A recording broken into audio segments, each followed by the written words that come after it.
I'm Bobby Burton, joined by Jeff Howe. This evening, Jerry Hamilton has some honeydews to attend to tonight, so Jeff Howe is going to join me for tonight's episode of Talking Ball, brought to you by Dr. Brett Robin, the former Longhorn football player over at Austin Orthopedic Institute.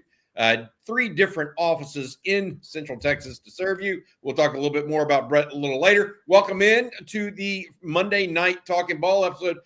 Jeff, just so you're aware, this is a Q&A session.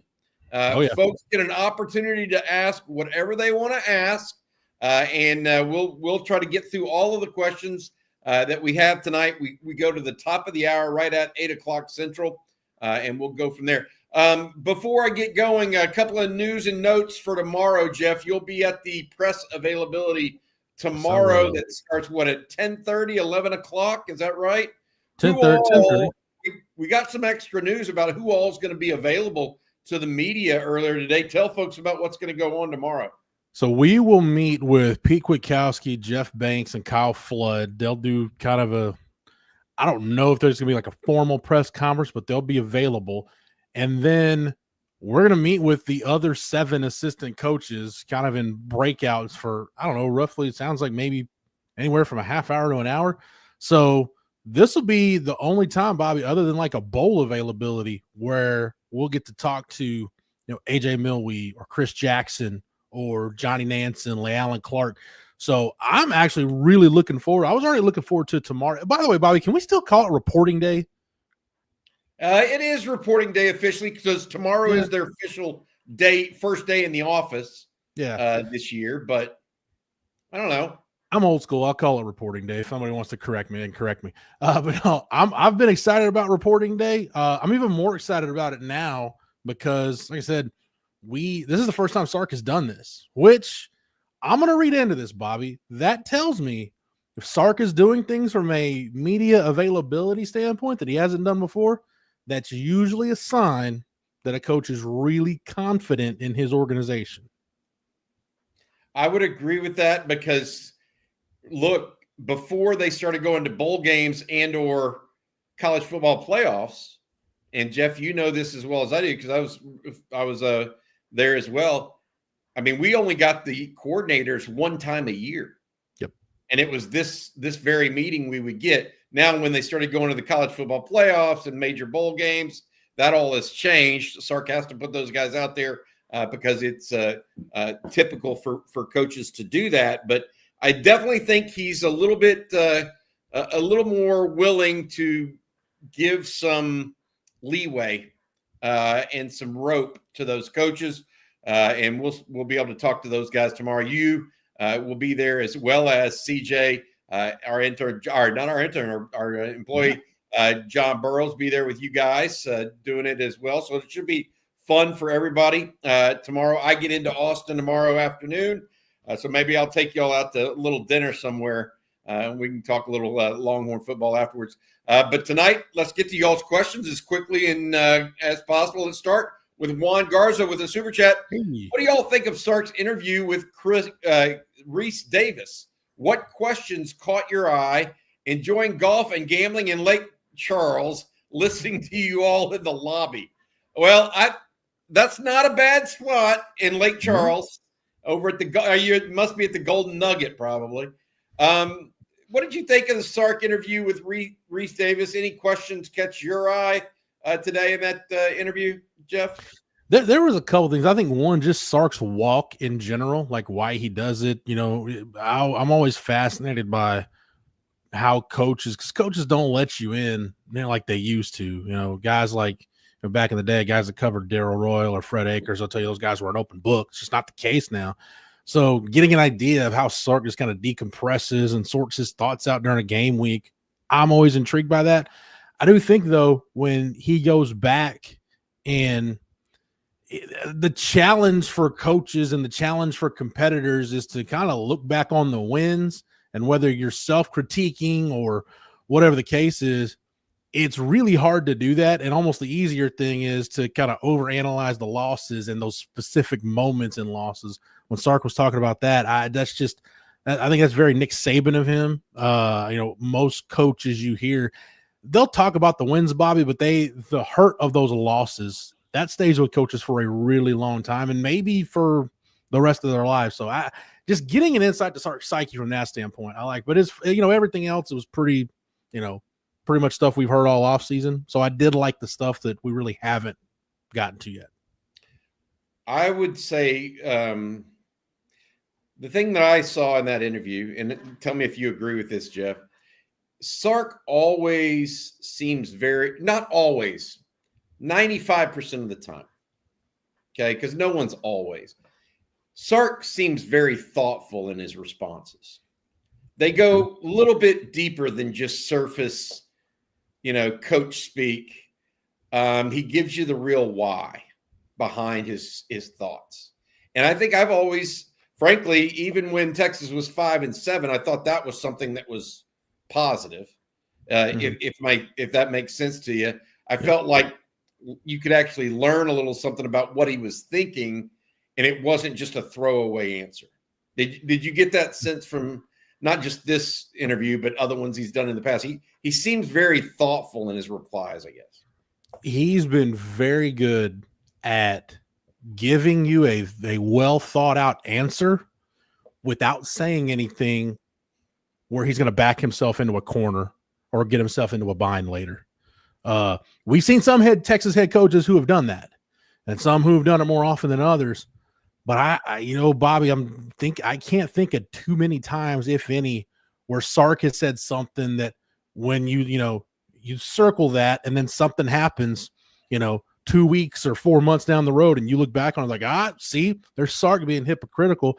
I know he's taken some heat about, his comments about NIL and relationships and things like that from SEC media days, but overall, he hasn't said anything that's going to come back to bite him in the backside later. And I dig that about Sark. On top of the fact that, yes, he is about as forthcoming as a college head coach is going to be in the year 2025.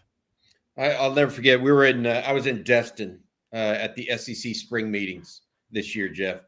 And, when you're there, they have a pullout with just Sark and about 7 or 8 local media members. So it was me. It was Kurt Bowles, Chip Brown, Anwar. I mean, it was the crew that was there. Mm-hmm. And he had just answered this really long, in-depth question about the secondary and what he was thinking and how he was going to try to piece it all together. But he wouldn't give anybody names of how he was going to do it. Okay. Right. And so talk about not backing yourself into a corner. He gave people the precepts, right? And the whole ideas behind it. So then right when we break, one of the guys comes up and says, "So is Jelani McDonald working at Star?" He goes, "I didn't say that." And he just keeps on walking. That's kind of Sark to a T. He doesn't back himself in, and he does know what he said, and stays in front of things like that. Thanks, Juan, for the super chat. Good luck. Hope you're playing the penny slots and the golden nugget so you don't lose any money, buddy. Yeah. This one, let's start here with Ekim. Hadn't talked with Ekim in a while. Which one game not involving Texas has you most intrigued? Mine is Michigan, Oklahoma, to see which coach is on a hotter seat. I think Oklahoma should win that game by 2 touchdowns. That's my opinion. I don't think Michigan has a quarterback, and I don't know that Sharon Moore's. Look, Oklahoma has a better roster right now, especially on defense. That's my opinion. Now, have they got the offensive line that'll hold up this year? Is John Mateer good enough? I understand that, but I'm not a big believer in Michigan at all. At all. No. I mean, zero. No. What game for you? I have one on my mind, but I'm going to ask you your answer first, Jeff.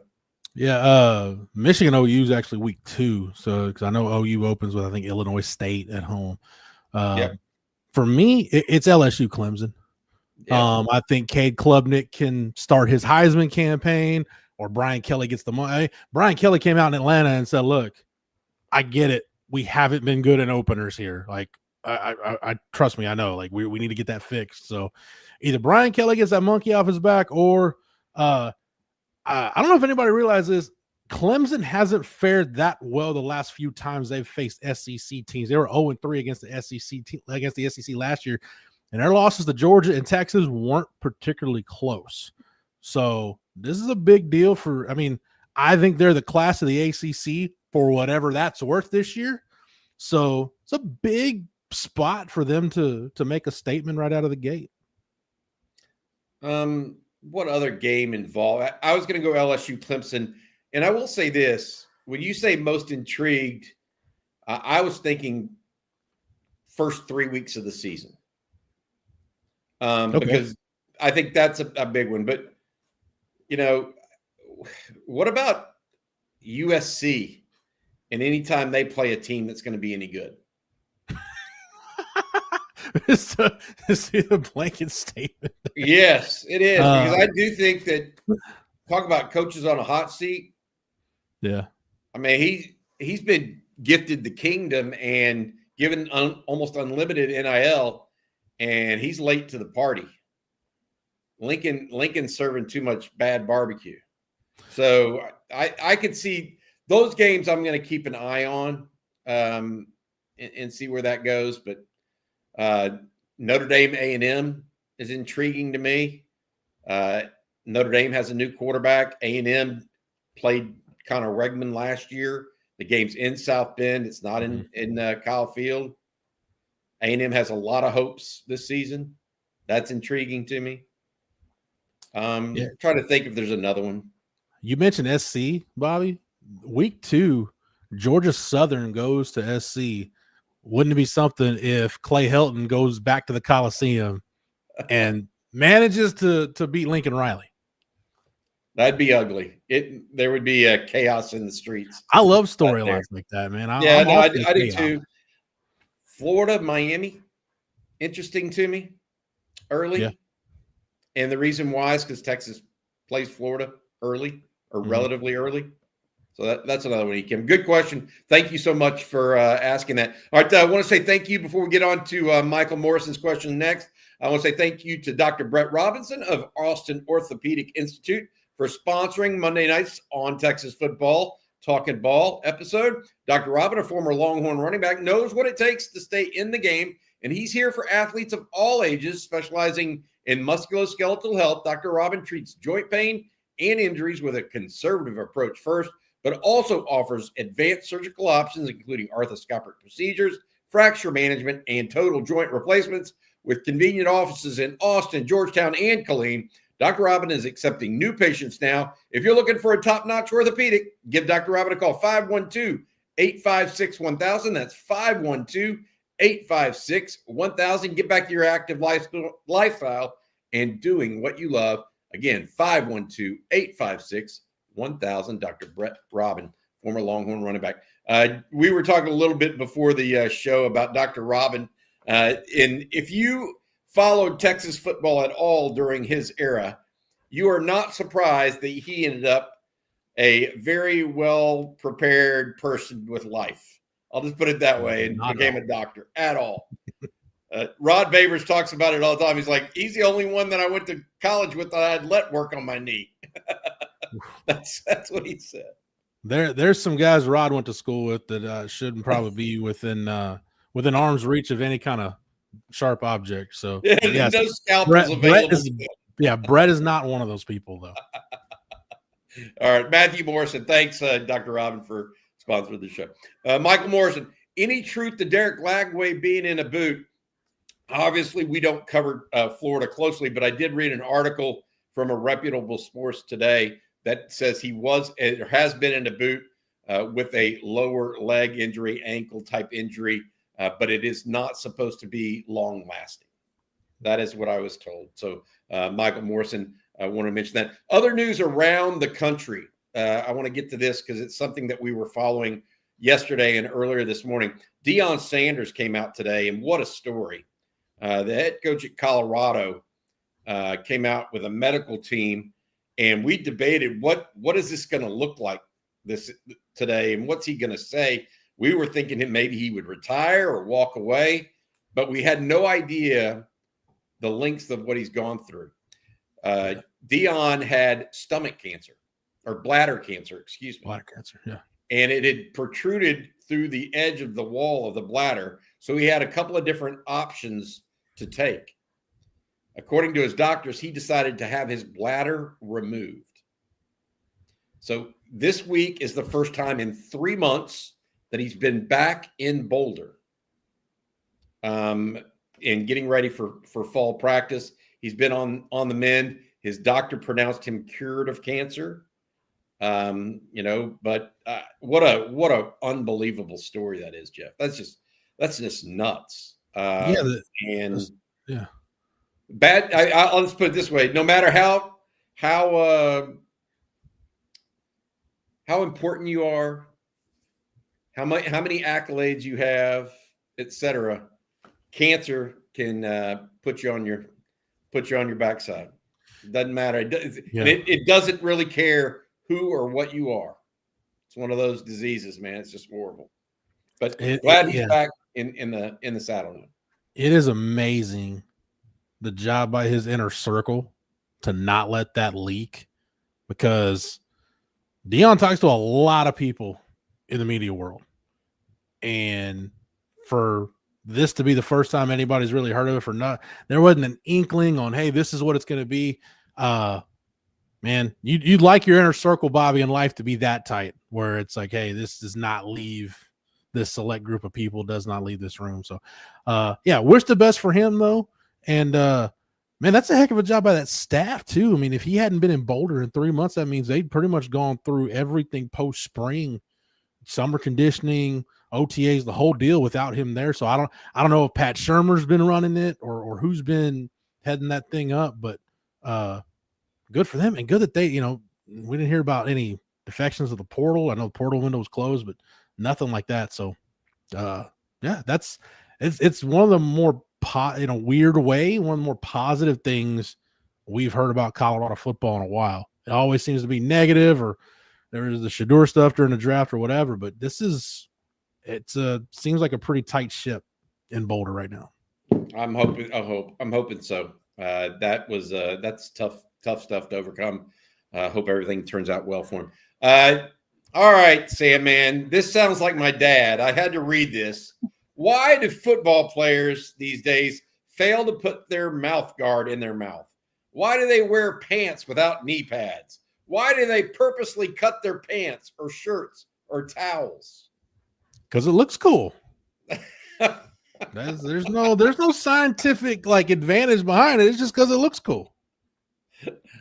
Yeah. Look, I don't mind the knee pads. I don't mind cutting the pants or shirts. But, man, mouth guards help with concussions. I just want people to think about that, because they absorb some shock. If you've ever been hit and it rattles your teeth, I would just suggest people wear mouth guards. That's all I got. But Sam, man, you get the Boomer Award tonight. I'll just put it that way. But I think you did that on purpose as well.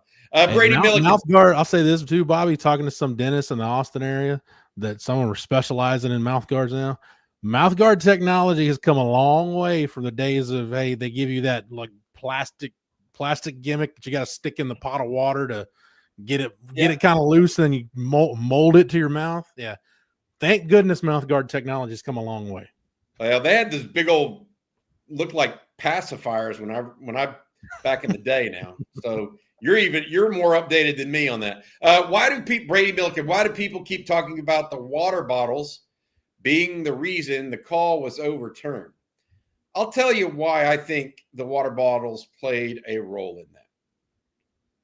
There was no way, in my opinion, that the game would have stopped and the officials could have conferred had the water bottles not been thrown on the field. I don't feel like that the refs were getting together and conferring about the call until they had time after the water bottles had started being thrown. That's why I think, Brady, doesn't mean they made the right call. I think they ended up with the right call. I don't know if they would have ended up with the right call had those water bottles not been thrown. You agree with that assessment, Jeff? Yeah, look, whether you agree with it or not, they got the call right at the end of the day. So, I mean, water bottles or not, yeah, that's you said everything, Bobby. I've got nothing else to add. Scott Sargent here with a recruiting question. If USC falls apart, does Mark Bowman, the tight end out of Mater Dei, come available? And I'm going to combine that with this so we can talk a little bit about Kiwi Brown at the same time, because he was a young man that said he is committed to Texas, but was no longer committed privately. He's another tight end. So combine the whole tight end recruiting question, Jeff, if you don't mind, into one answer for us. Yeah. No, I don't think that on Mark Bowman. I mean, we'll see, but as of right now, no.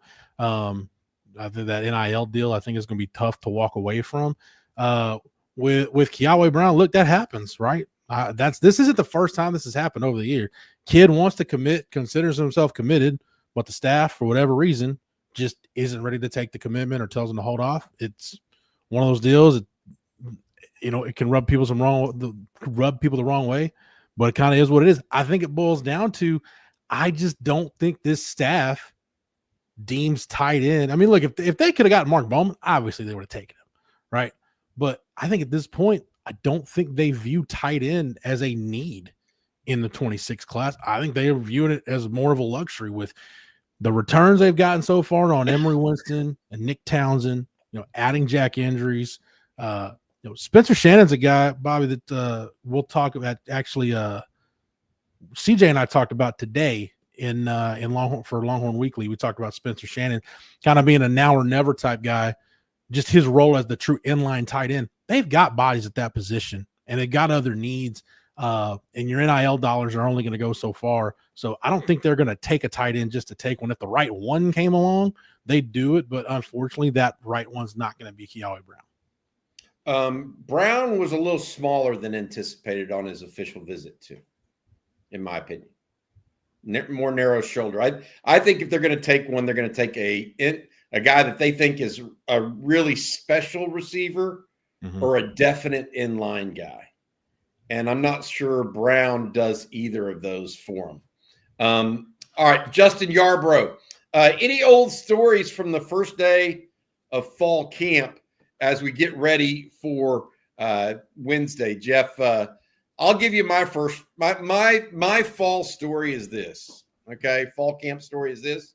I was an undergraduate student, and they put me up in a Clark lift. I don't know if y'all know what a Clark lift is, but I was filming the practices each and every week, or each and every practice. First practice of the season, we started a new Clark lift, that scissor lift that puts you way up high in the sky so you can film down. That afternoon, I ended up getting down via the Austin Fire Department with a with a fire ladder because we got stuck up in the scissor lift about, I don't know, 40 or 50 yards off the ground, or 40 or 50 feet off the ground. Wasn't real comfortable. I was sitting there holding on for dear life. Don't imagine so. Thank goodness you worked for Coach McWilliams and not Brian Kelly. As far as first day at camp stories go, probably my favorite. Well, actually, I got two, both involving tight ends. As weird as this is, I remember 2009 being really excited about, because we're one season removed. You remember early in that 08 season, Blaine Irby had one of the nastiest knee injuries I've ever seen in a game against Rice. Yeah. So going into 09, like, hey, DJ Grant's healthy, like we're coming off a redshirt year, could be an answer at tight end. And literally right in front of me by a back pylon blows his knee out on like just a routes on air drill. So that was when the tight end position was cursed. A couple years later, it was 2014. Charlie Strong did this deal where he had the vets work out in the morning for the first fall practice, and then the freshmen worked out in the evening. And in the afternoon, the freshmen are running the gauntlet drill. just running across the field, catching the ball. And, they had tried Andrew Beck, started out his career as a linebacker, was there for spring ball, was a linebacker, and it was pretty nondescript start. And I watched him go through this gauntlet drill. I'm like, dude, he might be the best tight end on the roster, and he doesn't even play that position. Just watching the hand-eye coordination and how he moved, still cashing checks in the National Football League as a tight end is Andrew Beck. So DJ Grant and Andrew Beck. I know probably not what anybody was expecting, but those are my two first day of camp stories. There's more for that, Justin. There's more that I have. I gotta admit, but we'll get to this. We'll get to those another time. John Campbell, John, thank you. John, thank you so much. Big hat goes on today for John. There we go. John Campbell, nice super chat. Just wanted to say thank you for the great work y'all do. Not necessarily who do you expect to make a big jump this year, but who needs to make that jump the most for Texas to accomplish the goals before them. Maybe it's several guys. It's a good question, John. Thank you for the super chat. So I see what he's saying. I mean, Arch Manning clearly is one of those. Yeah. But I think he's looking for a little bit more detail in this question. Is Alex January one of those? I don't think it's a must for him yet, because you've got some veteran guys in front of him. It's one of those, like, if he does, you're a much better football team for it. The guy I feel like who must make that jump, needs to make that jump, DJ Campbell is right there at or near the top of my list. Like, I just go back to at the end of last year, whether it was the SEC championship game or the Cotton Bowl, like, there's some pretty high leverage moments in those games where he's not on the field. And if you're going to be the leader of the offensive line, you got to be on the field in those situations. So DJ Campbell's pretty high up there for me, Bobby, as a guy that if this team, for them to get where they want to be, I think he's got to make that jump. No question. Trying to think. I mean, there's a lot of those types of guys, but there's also guys like Brandon Baker, who I think is going to win the right tackle job. Mm-hmm.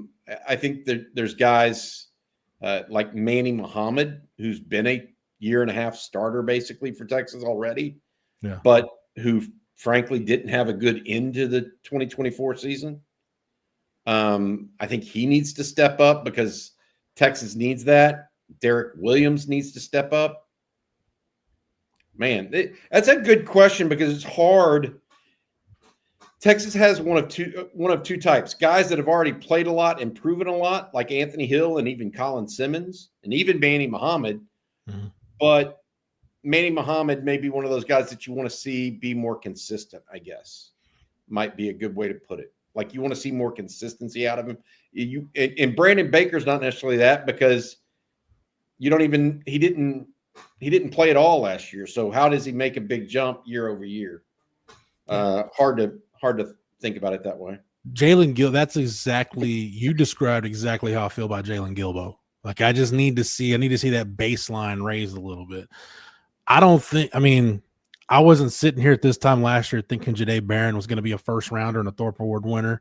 So I'm not going to speak in absolutes regarding Gilbo, but I don't know if his ceiling is at that level, but I do think raising the baseline a little bit to where what you can expect from him is in that discussion of an all SEC player, I think would be nice. And I think it's realistic for him to get there. The other sticking in the secondary, to give yourself as much flexibility as possible. I think one of those young corners, probably by the time you get to conference play, needs to be like a starting caliber guy that you feel comfortable with them start, whether it's Kobe Black or Grayson Littleton or Cade Phillips, whichever one of those guys it is, they need one of those young corners, I think, to be somebody they'd consider among their best, 11, 12, 13 guys.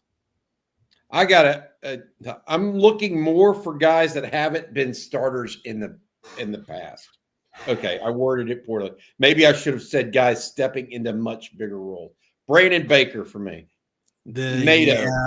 I think Baker more so than NATO because of the position Baker plays. Yeah. I consider Trevor Gooseby a little, and John, I consider Trevor Gooseby a little more battle tested, if that makes sense. Is there anybody else that's stepping? Kobe Black, potentially. From that standpoint, I mean, Alex January fits that description better than where we were going before. Yeah. Because he did. I mean, look, for him to be on the field in the Ohio State game last year speaks positively to his development as a player. Yeah. So I just want to see that trajectory still going out that direction. I think outside of Arch, and he's right. I mean, not kind of. I knew he. The only one that I would say is like that is the right tackle, because it is a key position. Like Alex January, even so, because he said who has to step up. Alex January, I think there's some leeway there because of what you said earlier, Jeff, and that there's numbers there. There's not numbers at right tackle necessarily. If Baker can't do it, Kojo and Kojo is behind him, that means the coaches are out because they don't necessarily have a guy at right tackle. Yeah, I would say if I'm pressed for an answer based on John's criteria, and John, again, thank you for the super chat. I would say Kobe Black. Okay, I'm good with that. It's hard to pick somebody on defense though, Bobby, because most of your positions are spoken for by proven commodities at this point. You got to have two corners though. To your point, yeah. I mean, I get it because I think, and I like the flexibility to move Gilmore around. Yeah, some of what John's question was getting at was just simply, who can we not do without almost, right? And you can't do without a left tackle, a right tackle, a quarterback, right? You might be it's not good to do without a cornerback either if you're going to get thrown the ball up and down the field. So I understand where you're going with those. Thank you again, John. That was a really, really nice thing of you to do for the super chat. We appreciate it. King Kunta had this question, Jeff. Did Colin Simmons get LASIK surgery? Are you familiar with that for him? Not that I can recall off the top of my head. No. I mean, I know Ryan Wingo did, but yes, Simmons, if he did, it's not coming to me right now. Bobby B, can you take me to ALC Steakhouse? Hey, I got news for you. When I go to town, me and Matt, our producer, on Thursday nights, we hole up at the tavern. So there you go. That's where you'll find Matt and I on Thursday nights watching Thursday night football this fall, probably. All right, here's 817, Mr. Talk Too Much. Is Texas the most hated team in the SEC, college football? Sure seems that way. A little bit of a target on the back for the Longhorns. All right, I'm in agreement there. I do think NIL and success has gone hand in hand for Texas, and the folks that don't have that or haven't had that, sure don't like it. But I mean, here's the reality. I mean, USC has spent as much or more than Texas. A&M has spent as much or more than Texas, but they're not hated because they haven't been winning. Yeah. I would say for SEC fans, I mean, yeah, probably. There are still some programs like Tennessee seems to get a lot of hate. I know, Bobby, you did your fair share of that recently. But Tennessee seems to have the target on their back. Alabama's always a target. Georgia's got the target. But I'll say this, though. One thing I picked up when we were in Atlanta, just every day we were there, I just tried to walk around Digital Drive, Radio Row, whatever we're calling it, and just kind of get the vibe. And the vibe I got whenever I'd hear things about Texas was almost like acceptance, Bobby. Like, look, these are the rules we're playing with. These are the rules for the game. Everybody's got the same rules to play by. Texas is maximizing what they got. They're building something to last. They're not going anywhere. So just kind of accept it and deal with it and judge them based on wins and losses. But there's no, almost as far as the NIL stuff goes, just, hey, there's no point in complaining about it because they're playing by the rules. Look, there are two teams in pro football that everybody used to love to hate, and you either loved them or hated them. It was the Dallas Cowboys and the Oakland Raiders. Sark has no problem with being the Oakland Raiders of college football. You want an identity. Yeah. You want an identity. You don't want to just be one of many. You want to have a full-on identity, and so we'll see where that goes. I do think, are they the most hated though? I mean, I don't know. I don't know about that. I mean, Notre Dame still carries a lot of hate from a lot of different parties. What is this?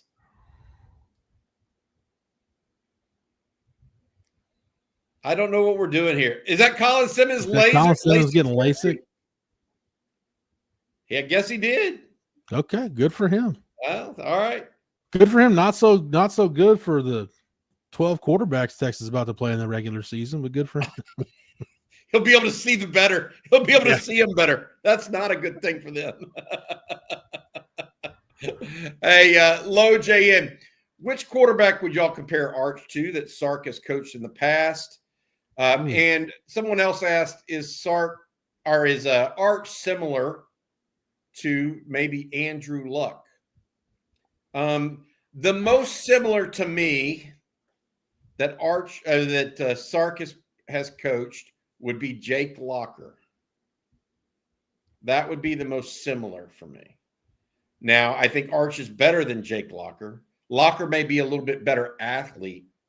I think Arch is a little bit better, probably quarterback prospect. Locker, as a reminder, went in the first round.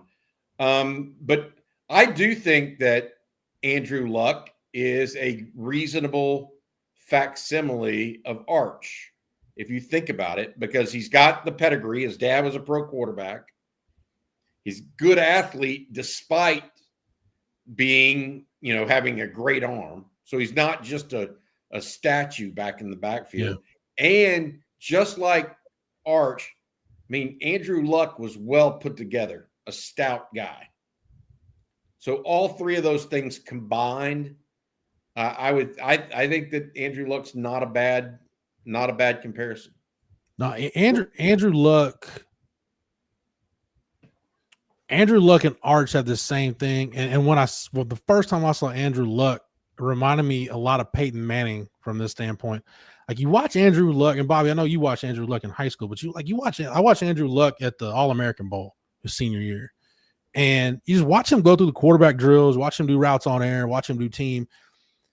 He's so good, it's almost boring watching him play quarterback. Like, everything is just so smooth. No movement is out of place. Nothing's wasted. Like, he's almost like the perfect quarterback. And I kind of get that vibe from Arch, just in terms of them. Everything just looks smooth. There's no wasted movement. There's no kind of rigidness to what he's doing. So from that standpoint, I can see where the Andrew Luck comparison would apply. Gotcha. All right, let's go to Slick Rick. Slick Rick, sorry about that. I did not see your super chat come in. If Arch wins the Heisman and Natty, do you put him over VY? I guess that means all time. Wins the Heisman and Natty. I guess VY didn't win the Natty. Didn't win the Heisman when he should have. I have a heart. Vince had 2 great years at Texas. Now, 2 great years. I don't know. Let's see how Arch does before we go there. VY is still. There have been the two most dominant players I've ever seen in a Texas uniform are Earl Campbell and Vince Young, and that includes Ricky Williams, who was a great player. But I would never. Is Arch going to be dominating? My initial, when I saw the question, and thank you, Slick Rick, for the super chat. My initial reaction was, to put him over Vince Young, I want to see what the championship game performance would be like. Oh, But I'll also you have this caveat. We kind of got to judge him by different means because Arch has a much tougher path to winning a national championship than Vince Young did because of the playoff format. Oh, and because of the SEC now. Yeah.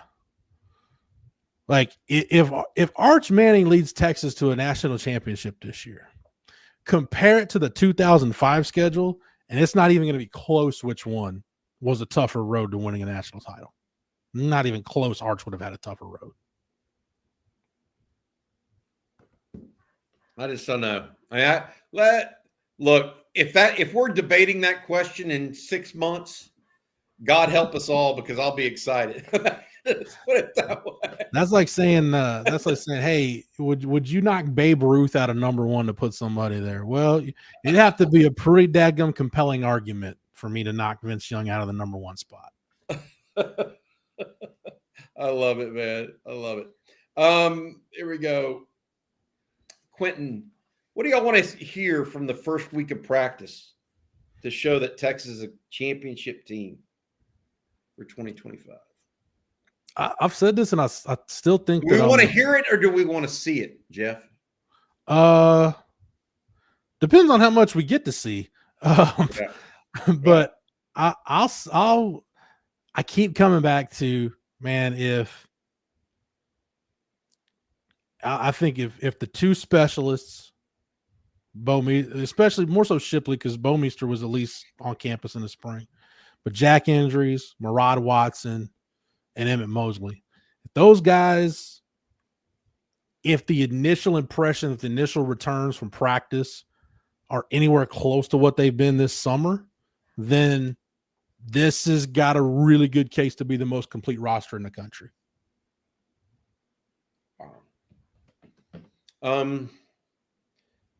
First things I see or hear in the first week. Just because and I don't even know how to say this, cohesiveness in the secondary, but I don't expect them to be cohesive by the end of week one. That's not what you're really looking for. Yeah. What you're looking for are the pieces of the puzzle really back there that they can kind of put together into a cohesive group. And that's, you will start to hear a little bit of that, because they will Sark will throw the ball around in practice now. Yeah. I mean, you will get reps in that regard. So, interesting. I'm with a couple people in the chat that, the offensive line, because all offseason I've been talking about the three guys on the interior, and we talked about them a little bit already. That's typically not stuff you're going to hear about or see in the first week. That's probably not till, week 2, maybe 2.5 into camp. Yep. All right. We got a couple more super chats to get to here tonight before we let you guys go. Gary Patterson from Sugarcane Daddy. Not the crop. I think this is the same guy that he changes his name every so often. Yeah. Gary Patterson wanted Gilbo. Good enough for me. That is, Jeff, Jerry, and I all had a firm belief. If Gary Patterson wanted you as a defensive back, you were probably good enough for us. We use that line of thinking more than once. I'll never forget. I watched Jeff Gladney. You remember him, Jeff? Yeah. How he was at New Boston, and I watched his junior film. I'm like, man, why is only Stephen F. Austin and Louisiana Monroe offered this guy? I was like, I don't understand it. Nobody's even interested in him. Not Texas, not A&M, not Arkansas. And New Boston, Northeast Texas. And, sure enough, along comes Gary Patterson, and Jeff Gladney becomes a first rounder. Now, rest in peace, post that. But, yeah, Gary's pretty good. Freelance Society, what did folks at SEC Media Days think of OU's recruiting strategy? What would it only work if there's a salary cap? Yes. Yeah. That's or you play within a salary cap. Like he's trying to play Moneyball. Okay. Well, Moneyball worked, if you remember, for the Oakland A's, and they didn't go above the salary cap. Okay. So it can work, but he's going to be far from the only team trying to do it that way. And if you're Oklahoma, you shouldn't have to, Bobby. No. Look, you'd rather be the Yankees or the Dodgers and have, be able to go over the cap as you saw fit. Having to do it one way and only one way makes you limited. But I guess to answer the question, I didn't hear much in Atlanta about OU's recruiting strategy, because I think for the SEC media, OU's an afterthought this year, because I think at least the folks I talked to and people I heard from, it's almost like, look, they're either going to win like 9 games and they'll have a chance, Venables will have a chance to get it on track, or he's going to go like 6-6 and get fired. So that's just for SEC media, there are more compelling storylines in the SEC with some teams than Oklahoma this year. Taylor Johnson said Cooper reminds him of Eric Dickerson. Derek Cooper. Who does Derek Cooper remind you of? Jeff? Jerry mentioned it, and I went back and looked at some tape. I do see a little bit of Matt Forte in him. I saw some in the chat mention, Dickerson, Darren McFadden, if you're talking about upright runners, but I don't know if Eric Dickerson and Darren McFadden were like elite level fast. I don't know if Derek Cooper's that kind of fast. I do think, and I've said this about some guys, but I really think it's about Derek Cooper. He would fit, like Mike Shanahan would love Derek Cooper. Like he is in like that Denver Broncos zone running scheme. He is press the line of scrimmage, read it, one cut, boom, get vertical, get up the field. So I think he would fit really great in that offense, which makes him a really good fit because Sark does run a lot of, whether it's inside zone, wide zone. This is a zone-based running game for the most part. So it's tough. You're talking about Eric Dickerson. That's a Hall of Fame running back. Tough for me to make that comp, but I do see the Matt Forte comp a little bit. I think Eric Dickerson runs too upright to be a comparison personally for Derek Cooper. McFadden too, yeah. Yeah, McFadden. Rod came up and Jerry came up with Chuba Hubbard. I'll tell you one that may go, and I've been thinking about this for a while. Willis McGahee. Oh, that's good. Yeah. 6 foot 230. Eventually. He was 6 foot 215 when he came out. Yeah. Arian Foster's a little more angular. Definitely not Rashawn Salam. Rashawn was 200 pounds soaking wet. Fred Taylor might be a good one. Yeah, I think I like McGahee though.